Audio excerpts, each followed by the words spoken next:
Hello everyone. आज हमारा topic है फ्यूचर्स कॉन्ट्रैक्ट्स। तो इवेंचुअली वो टॉपिक आ ही गया जिसके लिए हम ये सारी क्लासेस डिलीवर कर रहे थे।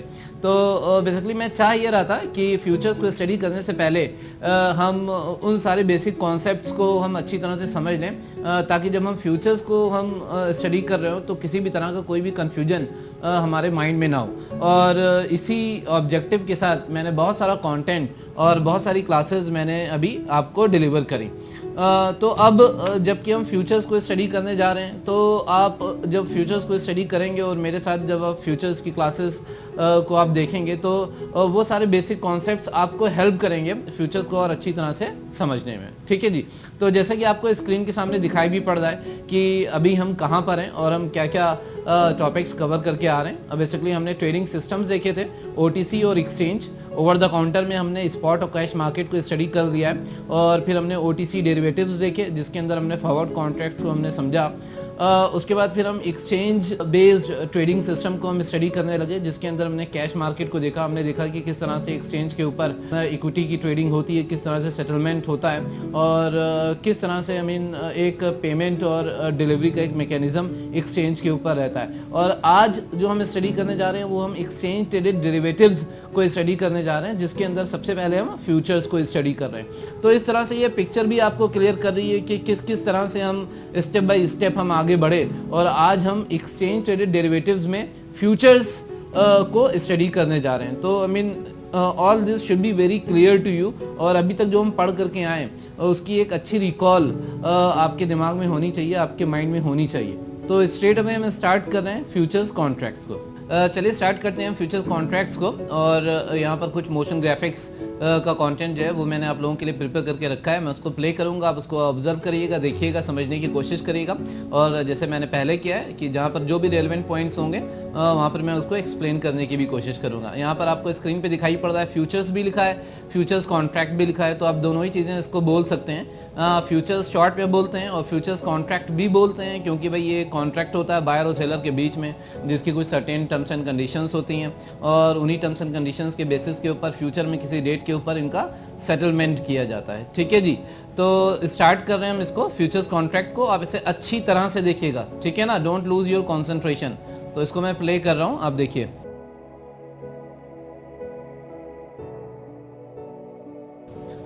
तो आपको बताया जा रहा है कि ये एक फ्यूचर्स मार्केट है। फ्यूचर्स मार्केट के अंदर बायर्स हैं और सेलर्स हैं। तो यहाँ पर इनके बीच में क्या हो रहा है, फ्यूचर कॉन्ट्रैक्ट हो रहा है। इसको आप ध्यान से देखिएगा। फ्यूचर कॉन्ट्रैक्ट के अंदर जो स्पेसिफिकेशंस हैं, उस कॉन्ट्रैक्ट के जो टर्म्स हैं उसको आप पढ़ने की कोशिश करिएगा कि एक फ्यूचर्स कॉन्ट्रैक्ट क्या है। ये कॉन्ट्रैक्ट टू बाय और सेल शेयर्स है। ये एक एग्जाम्पल है। आगे चल करके आप इसको फर्दर अलग फील्ड्स के अंदर भी आप एक्सपेंड कर सकते हैं। ये कॉन्ट्रैक्ट टू बाय और सेल करेंसी भी हो सकता है, ये कॉन्ट्रैक्ट टू बाय और सेल कोई कमोडिटी भी हो सकता है जैसे कि गोल्ड है।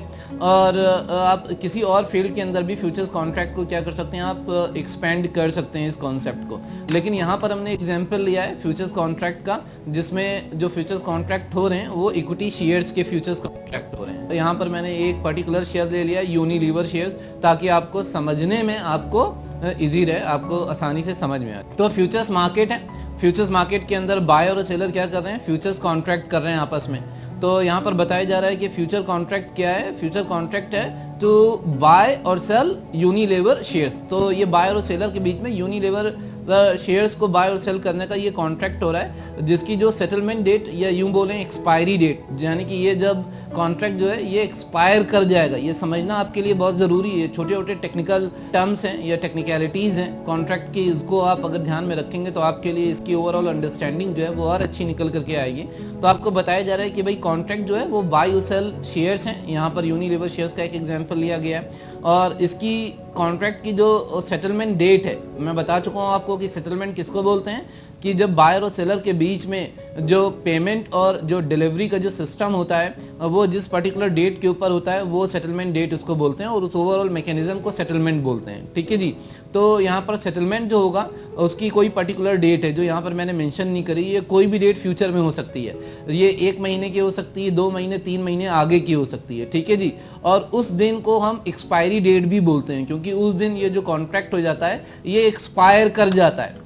तो ये आपको समझना बहुत ज़्यादा आपके लिए ज़रूरी है। और इस फ्यूचर कॉन्ट्रैक्ट में जो प्राइस है वो प्राइस जो है आपको यहाँ पर क्या दिखाई पड़ रहा है, जैसे कि आपको थोड़ा सा वॉलेटाइल दिखाई पड़ेगा, आपको लगातार यहाँ पे ये चेंज होता दिखाई पड़ रहा है। तो यानी कि मार्केट के अंदर क्या हो रहा है, यूनिलीवर के फ्यूचर्स के अंदर ट्रेडिंग हो रही है, ध्यान से सुनिएगा, और उसका प्राइस क्या हो रहा है, लगातार चेंज हो रहा है। तो बायर और सेलर जब जिस प्राइस के ऊपर वो एग्री करेंगे वो प्राइस उस कॉन्ट्रैक्ट के लिए क्या हो जाएगा, लॉक हो जाएगा। मार्केट में तो वो प्राइस क्या होता रहेगा, लगातार चेंज होता रहेगा। जैसे कि आप अपने प्रैक्टिकल लाइफ में भी ये एग्जांपल करते होंगे, आप कोई प्रॉपर्टी खरीदना या बेचना चाहते हैं तो मार्केट में तो उसके दाम लगातार घट रहे हैं, बढ़ रहे हैं, लेकिन जब आप एक बार ट्रांजैक्शन कर लेते हैं तो आपके लिए वो प्राइस क्या हो जाता है, लॉक हो जाता है, और आपके लिए उसी प्राइस के बेसिस के ऊपर आपका एक प्रॉफिट और लॉस की सिचुएशन क्या होती है, खड़ी होती है। समझ में आ रही है ना बात आपके। जैसे आप गोल्ड परचेज करना चाहते हैं तो गोल्ड का प्राइस मार्केट के अंदर लगातार क्या हो रहा है, चेंज हो रहा है, लेकिन आपने गोल्ड एक बार परचेज कर लिया तो आपकी ट्रांजैक्शन कंप्लीट होगी, आपके लिए वो गोल्ड का प्राइस क्या हो गया, लॉक हो गया।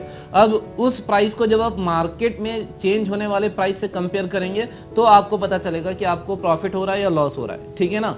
तो उसी तरह से आपको यहाँ पर एक पिक्चर दिखाई जा रही है कि कोई फ्यूचर कॉन्ट्रैक्ट बाय और सेलर आपस में कर सकते हैं। ये कॉन्ट्रैक्ट टू बाय और सेल इक्विटी शेयर्स हो सकता है, और इसकी कोई क्या होगी, फ्यूचर के अंदर कोई एक इसकी सेटलमेंट डेट या एक्सपायरी डेट होगी जब ये कॉन्ट्रैक्ट जो है ये सेटल किया जाएगा, और उस फाइनल सेटलमेंट पर ये कॉन्ट्रैक्ट जो है ये एक्सपायर भी कर जाएगा। तो फाइनल सेटलमेंट डेट को एक्सपायरी डेट भी हम बोलते हैं, जो कि फ्यूचर में कोई भी डेट हो सकती है, उस डेट को मैंने यहाँ पर मेंशन नहीं किया है। और जिस तरह से किसी भी मार्केट के अंदर जिस प्रोडक्ट की या जिस आइटम की ट्रेडिंग होती है तो उस आइटम के प्राइसेस और प्रोडक्ट के प्राइसेस लगातार चेंज होते रहते हैं, ठीक है जी। जैसे कि आप जब किसी एक्सचेंज के ऊपर आप कैश मार्केट के अंदर इक्विटी शेयर्स की ट्रेडिंग करेंगे तो उसके भी प्राइसेस क्या होते रहते हैं, लगातार चेंज होते रहते हैं।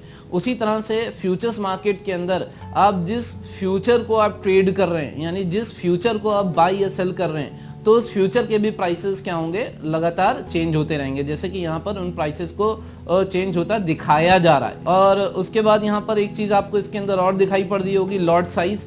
यहाँ पर फ्यूचर्स कॉन्ट्रैक्ट्स आप जब ट्रेड करते हैं या जब किसी आप शेयर के फ्यूचर्स में आप ट्रेड करते हैं तो वो लॉट्स में ट्रेड होते हैं। जैसे यहाँ पर यूनिलीवर के फ्यूचर्स की जो लॉट साइज दिया गया है वो 600 फ्यूचर कॉन्ट्रैक्ट्स दिया गया है। जैसे कि होलसेल मंडी में क्या होता है, आप जाते हैं तो आप 1 किलो 2 किलो माल आप नहीं परचेज कर सकते हैं, आप क्विंटल के हिसाब से या टन के हिसाब से ही ट्रेड करते हैं। उसी तरह फ्यूचर्स कॉन्ट्रैक्ट के अंदर भी क्या है, लॉट्स हैं। उन लॉट्स को एक्सचेंज ने पहले से स्पेसिफाई कर रखा है, क्योंकि जब हम एक्सचेंज की डेफिनेशन पढ़ रहे थे तो एक्सचेंज का मैकेनिज्म समझ रहे थे, तो हमने ये देखा था कि एक्सचेंज एक ऐसी बॉडी होती है कि जहां पर ट्रेडिंग का जो मैकेनिज्म होता है वो पहले से पूरी तरह से क्या होता है, स्पेसिफाइड होता है। तो यहाँ पर एक्सचेंज ने हर शेयर के लिए फ्यूचर्स की क्या लॉट होगी उसको पहले से क्या कर रखा है, स्पेसिफाई कर रखा है, ठीक है जी।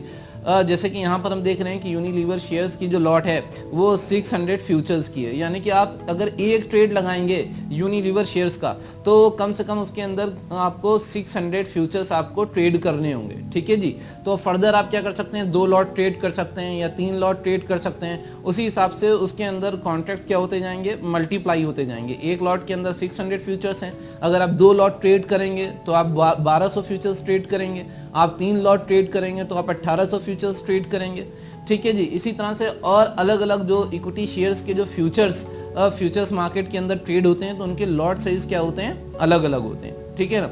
आगे देखते हैं इसके अंदर क्वांटिटी है एंड लॉट्स। तो अभी जैसे मैंने बताया आपको लॉट्स में आपको ट्रेड करना होगा, आप 1 lot 2 lot 3 lot 30 lot 50 lot 100 lots, इस तरह से आप क्या कर सकते हैं, लॉट्स के अंदर आप ट्रेडिंग करते हैं। तो यहाँ पर मैंने क्वांटिटी भी स्पेसिफाई नहीं करी है, ये अज्यूम कर लिया कि आप किसी एन लॉट्स के अंदर ट्रेडिंग करते हैं, ठीक है जी। तो इस तरह से बायर और सेलर किसी एक्सचेंज के ऊपर जिस तरह से कैश मार्केट में इक्विटी शेयर्स में ट्रेडिंग करते हैं, उसी तरह से किसी एक्सचेंज के ऊपर जो फ्यूचर्स मार्केट होता है आप किसी शेयर के फ्यूचर्स में ट्रेड करते हैं, ठीक है जी। तो उस तरह से जो फ्यूचर्स कॉन्ट्रैक्ट के जो एक मेन एस्पेक्ट्स होते हैं वो यहाँ पर मैंने आपको बताने की कोशिश करी है। अभी धीमे धीमे पिक्चर आपको और ज़्यादा क्लियर होगी। तो आप लोग जब इस कॉन्ट्रैक्ट को यहाँ पर ऑब्जर्व कर रहे हैं अपने स्क्रीन के ऊपर और मेरी बातों को भी सुन रहे हैं तो आपके दिमाग में ये क्वेश्चन राइज हो सकता है कि भाई सर बोल रहे हैं कि शेयर्स के फ्यूचर्स, इसका क्या मतलब है, शेयर्स के फ्यूचर्स। तो वो पिक्चर भी अभी ये जो मैं बार बार एक फ्रेज इस्तेमाल कर रहा हूँ कि यहाँ पर यूनिलीवर शेयर्स के फ्यूचर्स हैं, तो इसका एक्चुअल में क्या मीनिंग निकल करके आ रहा है वो अभी आपको स्क्रीन पे समझ में आ जाएगा कि मेरे कहने का क्या मतलब है। आप इसको ध्यान से देखिए।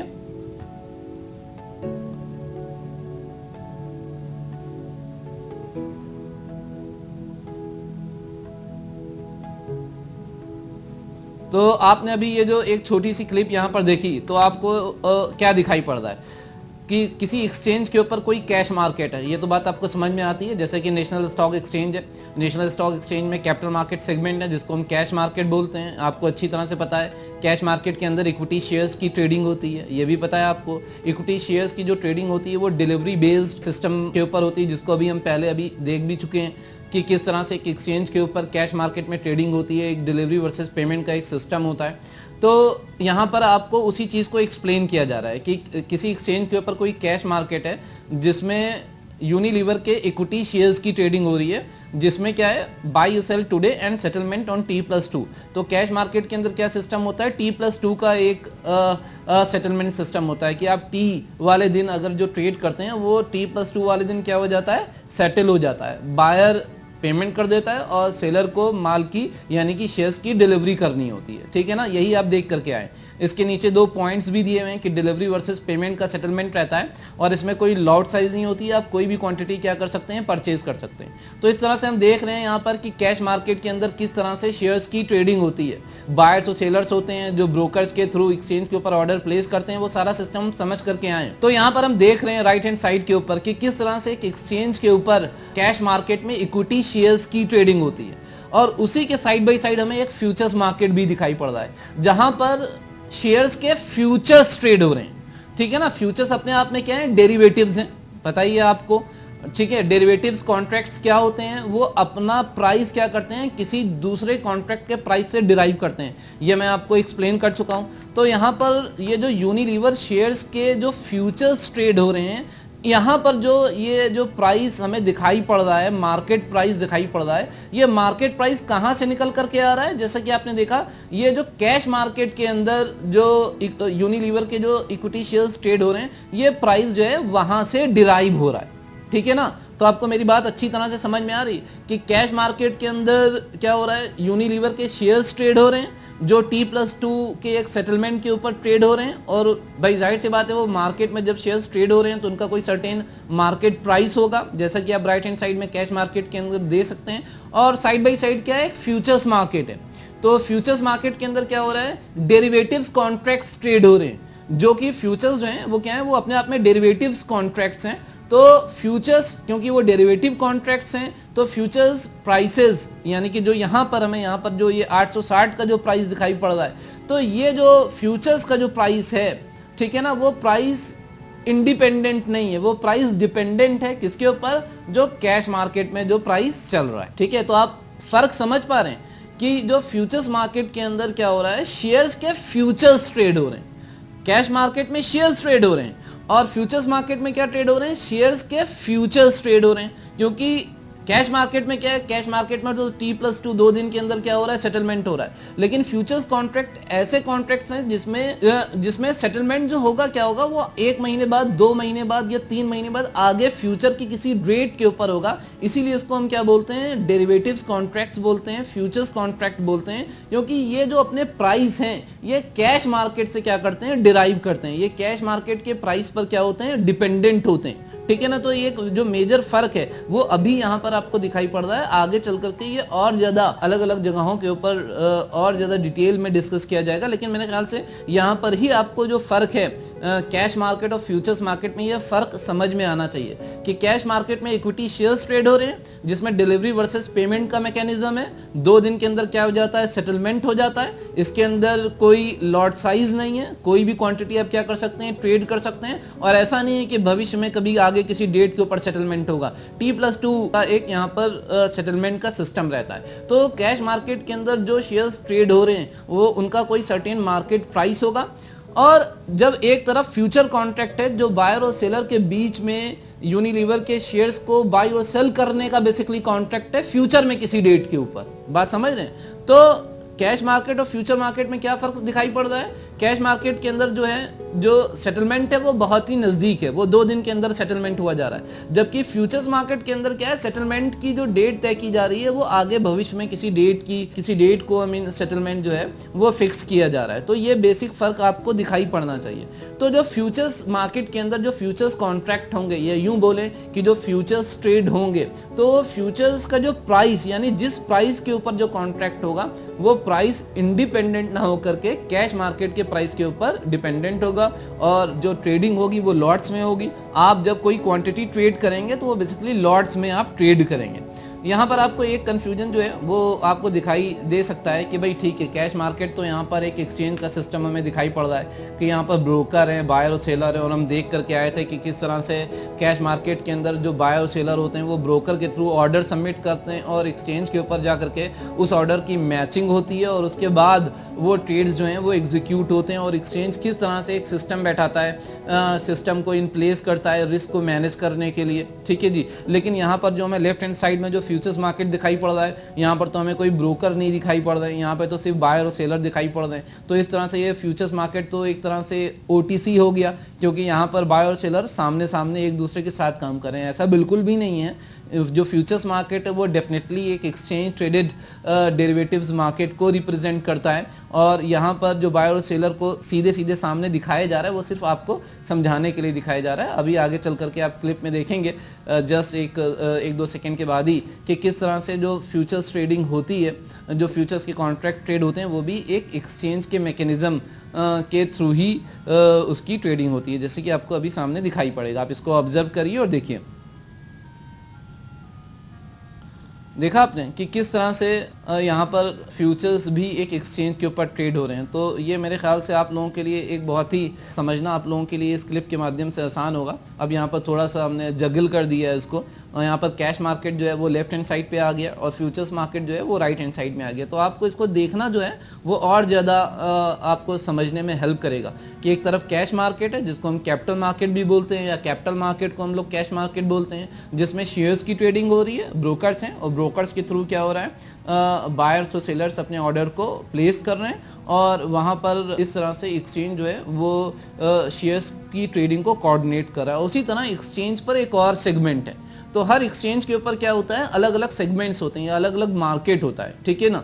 तो एक्सचेंज के ऊपर एक तरफ कैश मार्केट है जिसमें इक्विटी शेयर्स की ट्रेडिंग हो रही है, और उसी एक्सचेंज के ऊपर क्या हो सकता है, उन्हीं शेयर्स के फ्यूचर्स भी ट्रेड हो सकते हैं, जैसा कि हमें यहाँ पर स्क्रीन पर देखने को मिल रहा है। तो बिल्कुल एकदम वही सिस्टम होगा, यहाँ पर भी ब्रोकर्स ही होंगे, और ब्रोकर्स के थ्रू ही बायर्स और सेलर्स जो हैं वो अपने ऑर्डर प्लेस करेंगे। तो आगे चल करके हमें जो डिफरेंसेस हैं और मैकेनिज्म है वो और अच्छी तरह से हमें समझ में आ जाएगा। तो यहाँ पर जो 865 का जो मार्केट प्राइस है, यानी कि बायर और सेलर क्या कर रहे हैं, फ्यूचर्स के लिए अपने ऑर्डर प्लेस कर रहे हैं, और वो जो प्राइस है वो कहाँ से इन्फ्लुएंस हो रहा है, वो कैश मार्केट के प्राइस से वो इन्फ्लुएंस हो रहा है। तो यहाँ पर हम डिफरेंसेस हैं, उन डिफरेंसेस को देखते हैं, और आगे जैसे जैसे हम इस क्लिप के अंदर मूव करेंगे, आगे बढ़ेंगे, तो हमें चीज़ें और इजीली समझ में आएंगी। तो यहाँ पर जैसे कि यहाँ पर इस स्क्रीन को 2 हिस्सों में डिवाइड किया गया है, कैश मार्केट और फ्यूचर्स मार्केट, तो उसी तरह से यहाँ पे डिफरेंसेस भी दिखाए गए हैं। तो लेफ्ट हैंड साइड पर जो पॉइंट्स आएंगे वो कैश मार्केट के लिए होंगे, इक्विटी कैश मार्केट के लिए होंगे, और राइट हैंड साइड पर जो आपके पॉइंट्स आएंगे वो क्योंकि राइट हैंड साइड पर इक्विटी फ्यूचर्स मार्केट है, वो इक्विटी फ्यूचर्स मार्केट के पॉइंट्स होंगे।